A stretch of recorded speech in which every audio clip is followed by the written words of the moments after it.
Merci Julia. Merci à toi. Julia, c'est cette histoire de Nico, donc argentin, qui vit à New York. Vous êtes argentine, vous vivez à New York. Quelle est la part d'autobiographie, quelque part, dans ce film? C'est une histoire très, très personnelle. Il y a beaucoup de moi dans Nico. Je pense que c'était pour ça que j'ai décidé qu'il soit un homme, pas une femme. Et j'ai fait tous ces boulots. J'ai vécu une histoire assez pareille. Je suis rentrée en Argentine. Et après, je suis revenue à New York. Alors, je fais des mouvements assez pareils. Vous avez été nounou, si je crois. Oui, oui, ça aussi. On va vous passer la parole, bien entendu. Si vous avez des questions, déjà une première question, n'hésitez pas, il faut être avec nous.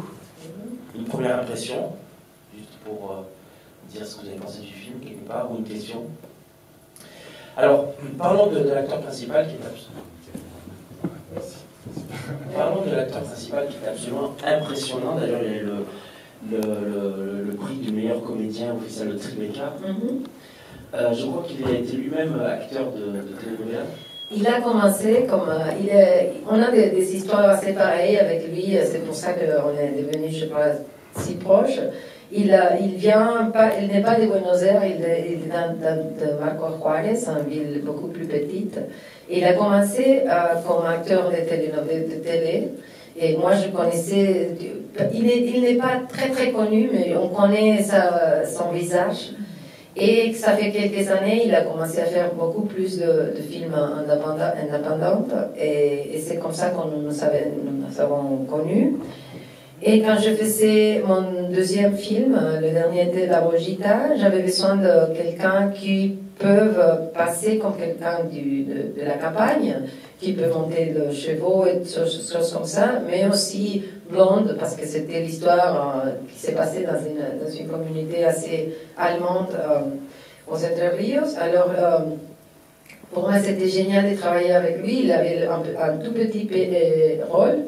Mais c'était important parce que la plupart des acteurs en Rogita n'étaient pas des acteurs du tout, pas même amateurs. C'était des gens de la campagne.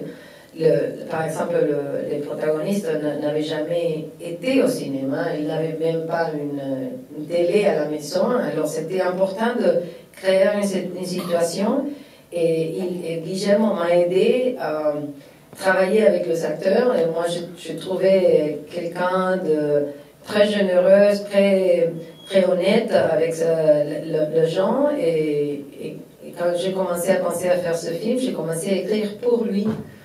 Et je dis immédiatement, bon, je vais faire ce film à New York, ça va être assez guérilla, si tu viens à New York, tu dois vivre la vie de l'acteur, il n'y aura pas des hôtels, des chauffeurs, des choses comme ça. Tu vas vivre dans un appartement, et tu te débrouilleras en vélo ou en marchant ou en métro.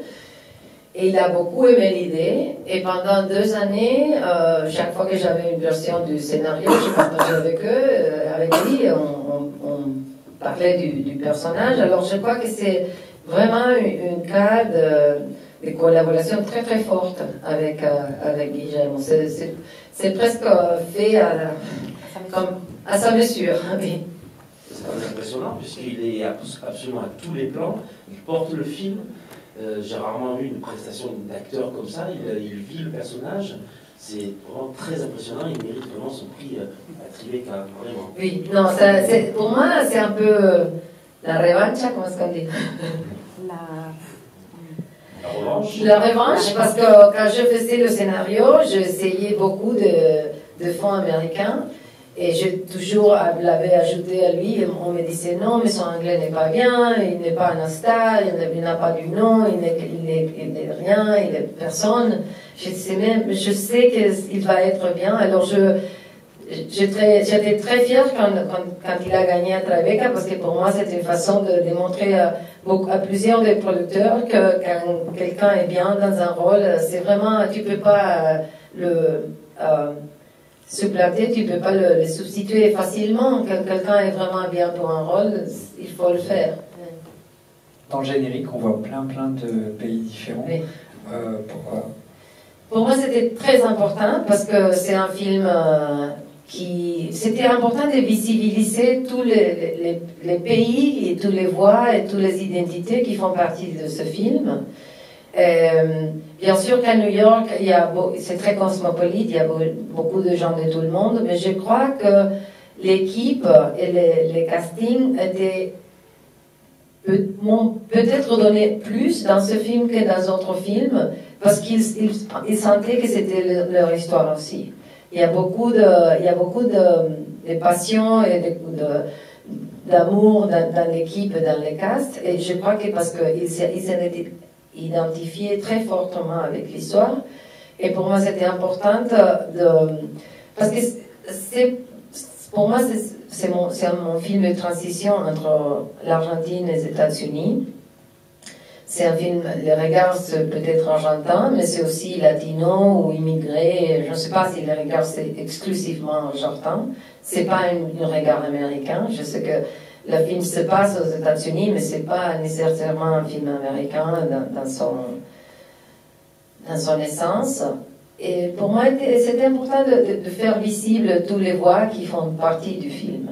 Et bien sûr, le film a fini par être sorti pendant Trump.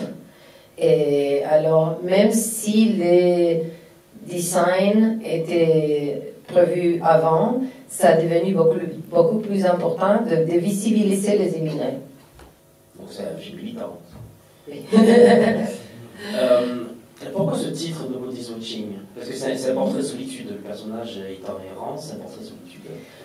Pour moi, le titre m'a venu assez tôt dans l'écriture.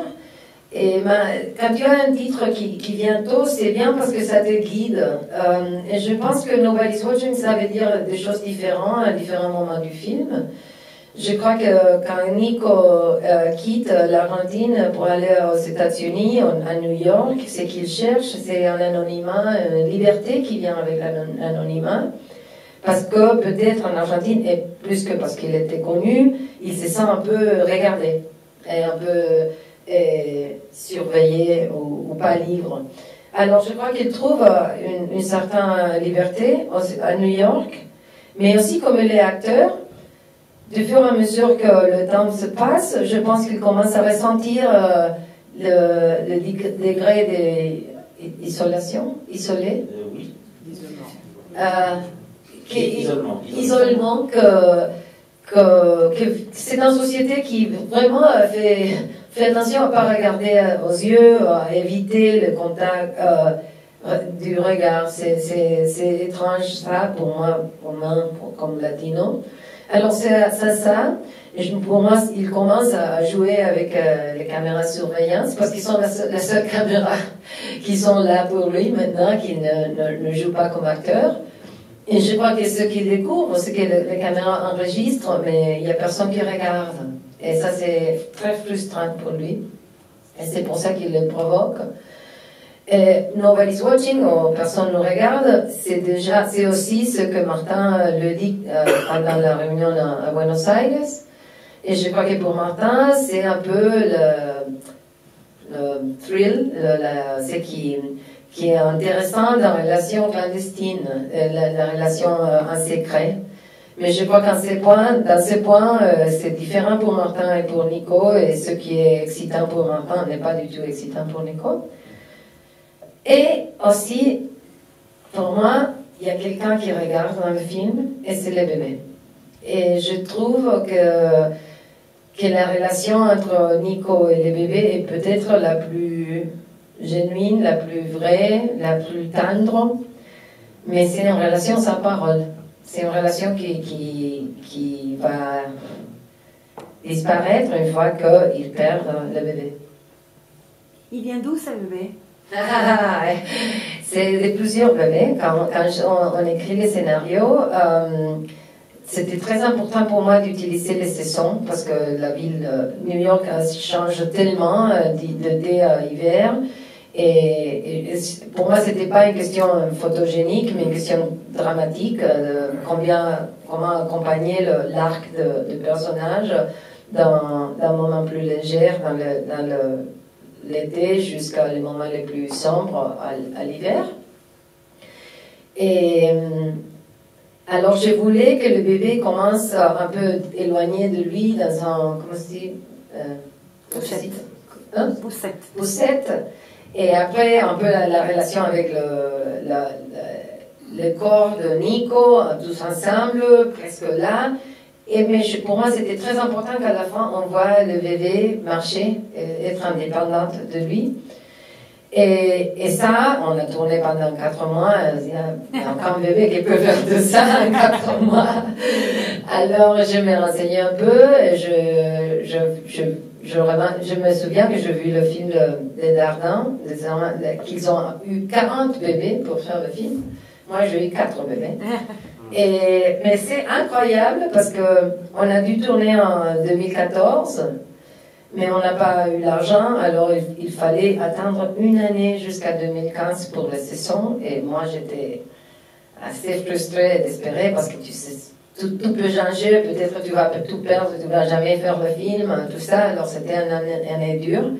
Mais le cadeau d'attendre, c'est que dans cette année, Guiget, l'acteur, a eu un enfant avec une amie. Qui n'est pas sa copine, mais ils ont décidé d'avoir une enfant ensemble. Alors, le premier bébé du film, c'est le bébé de Guillermo. Et je crois aussi que, parce qu'il était déjà père quand il a fait le film, il savait comment avoir un bébé. Il y a une tendresse que moi, je sentais qu'il avait toujours, mais être père l'a donné à notre dimension, je pense. Alors, le deuxième bébé, le bébé que j'aime beaucoup, le bébé avec le biberon et le père, et Pascal, c'est pas son bébé. Mais dans ce point, je pense que lui, il avait été beaucoup plus de temps avec ce bébé que l'acteur qui joue le père. Alors c'était naturel que le bébé va réagir plus à lui qu'à son père fictionnel. Oui. Génial. Mais finalement, le film finit bien, puisqu'il est seul, personne ne le voit, puis à la fin, il finit dans une troupe de théâtre, à Buenos Aires, en groupe. Oui. Donc ce plan final très beau, où ils partent tous ensemble, c'est renouveau, la vie continue. Pour moi, c'était important parce que les montages du film, c'était très difficile, et j'ai arrivé à la fin avec lui dans le bus. Et ça n'était pas une bonne fin pour moi, parce que je pensais, bon, il est en bus, il va voir sa mère, c'est pas exactement ce qu'on attend de quelqu'un qui...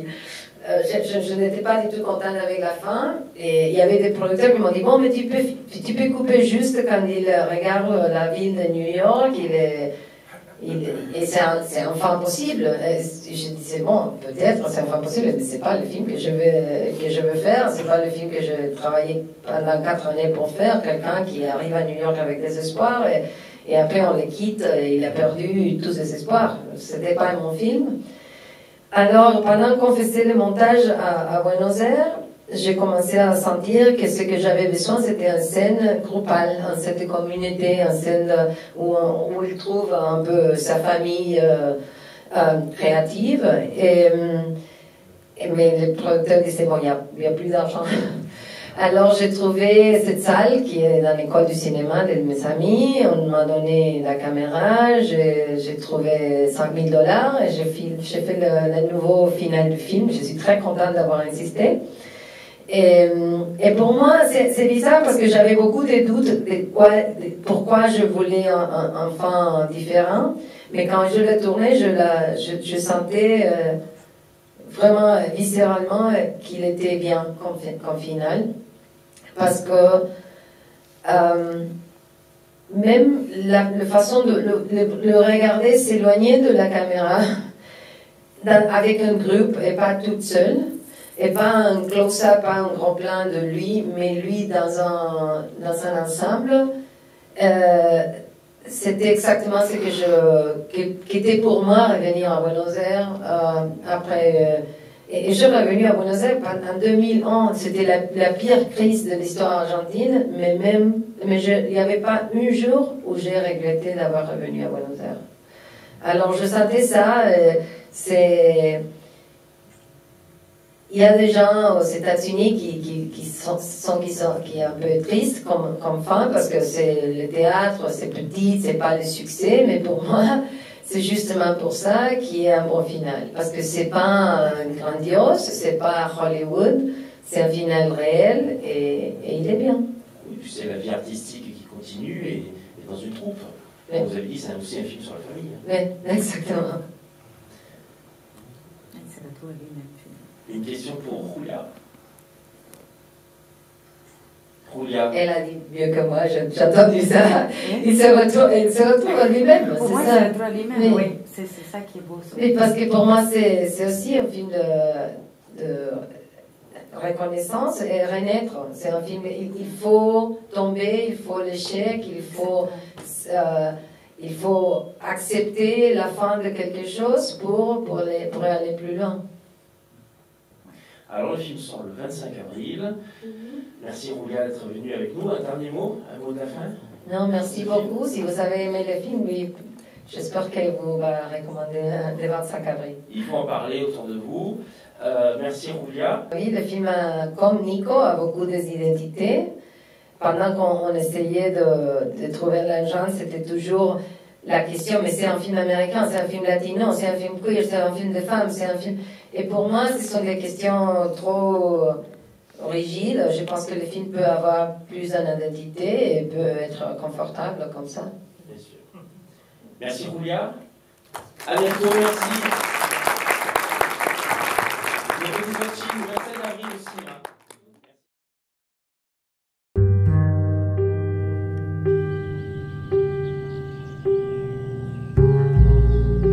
I was in a primetime show for 2 seasons, Rivales. It played all over Latin America. What made you come here? I felt ready for a new challenge.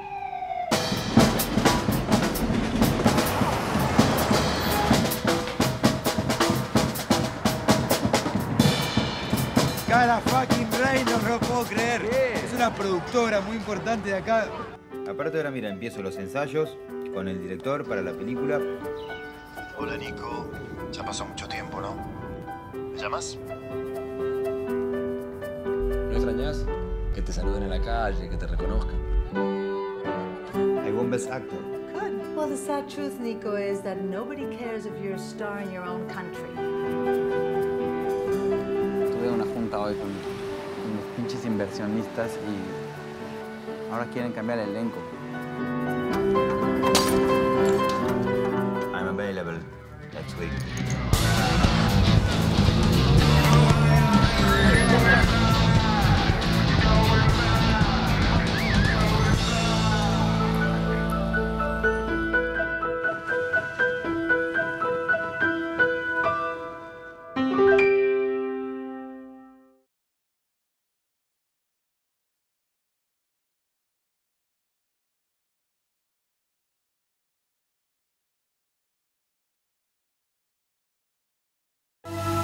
Thank you.